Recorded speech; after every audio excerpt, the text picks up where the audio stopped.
विधानसभा शीतकालीन सत्र के दूसरे दिन की शुरुआत विपक्ष के सदन से वॉकआउट के साथ हुई।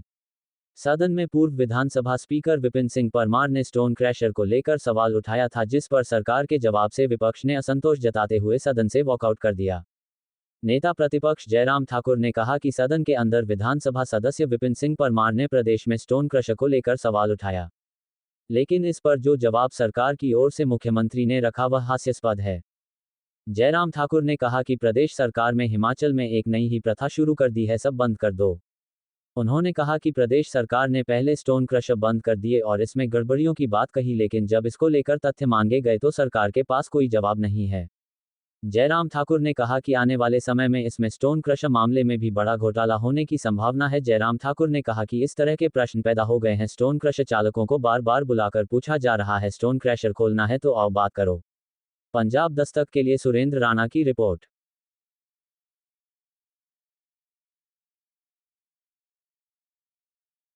कि हिमाचल प्रदेश में जो स्टोन क्रशर बंद करने के लिए जो एक आदेश किया और उस आदेश में ब्यास बेसिन और सतलुज बेसिन पर जो है वो जो स्टोन क्रशर लगे हैं उनको बंद करने के आदेश दिए गए। और जब उसका उत्तर हमने सुना जो मंत्री जी ने दिया तो वो बहुत ही हास्यास्पद था। और इसलिए क्योंकि सरकार को झूठ बोलने की आदत पड़ गई है, जो फैक्ट्स हैं वो फैक्ट्स को छुपाने की कोशिश कर रही है।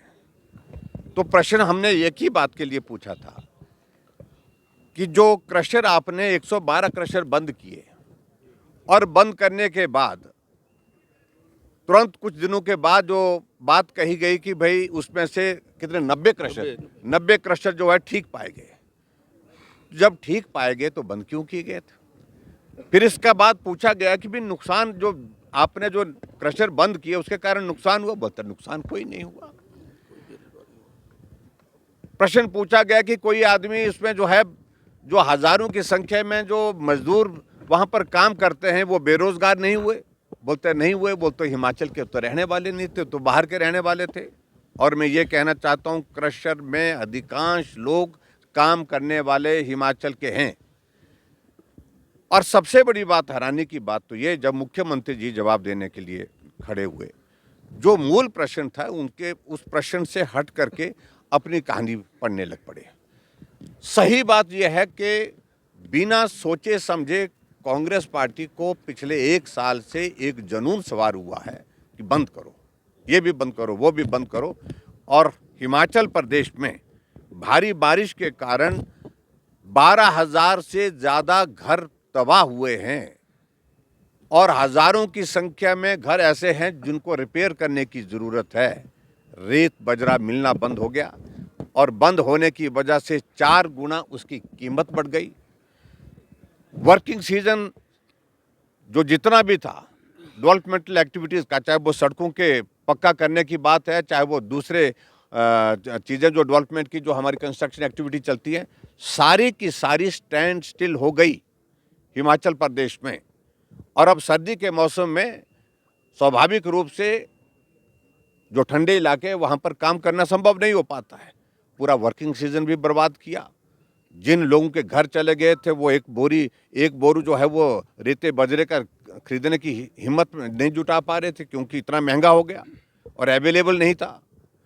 तो ऐसे में जिस प्रकार से तर्क देने की कोशिश कर रहे हैं मुख्यमंत्री जी कि नुकसान नहीं हुआ और हम सारी जो है फॉर्मेलिटीज, हम तो कानून के मुताबिक चलेंगे, कानून के मुताबिक चलिए, कौन मना कर रहा है? लेकिन जिस प्रकार से ये क्रशर बंद किए गए और उसके बाद क्रशर वालों को बुला करके यही पूछा जा रहा है कि खोला जाए कि नहीं खोला जाए। और इस बात के पीछे कई चीज़ें निकल रही हैं और सही मायने में ये बहुत बड़ा घोटाला अपने आप में होगा ये हिमाचल प्रदेश में। और ये हमारा आरोप है सरकार के ऊपर, जिस प्रकार से काम को रोक करके दोबारा से उनको शुरू करने के लिए जो बहुत सारी औपचारिकताओं के दौर में से गुजर करके सारी चीज़ों को तंग किया जा रहा है, उन लोगों को तंग किया जा रहा है, मैं समझता हूँ बिल्कुल भी वो उचित नहीं है। दूसरी बात मैं ये भी कहना चाह रहा हूँ, मैं क्या जहां क्रशर, मेरे विधानसभा क्षेत्र में तो एक भी क्रशर नहीं है, एक भी नहीं है। अगर क्रशर ही नुकसान का, इनके ही एक मंत्री ने कहा, और एक बार नहीं कई बार उन्होंने कहा कि क्रशर एकमात्र कारण नहीं है। इंडस्ट्री मिनिस्टर बोलते हैं कि क्रशर के कारण बाढ़ आई, नुकसान हुआ, और दूसरे मंत्री कह रहे हैं, पीडब्ल्यूडी मंत्री कह रहे हैं कि बाढ़ के कारण जो क्रशर के कारण नुकसान नहीं हुआ है, क्रशर जल्दी खुलने चाहिए, इससे नुकसान प्रदेश का हो रहा है। आपस में आप अंदाजा लगाइए कि हालत क्या बन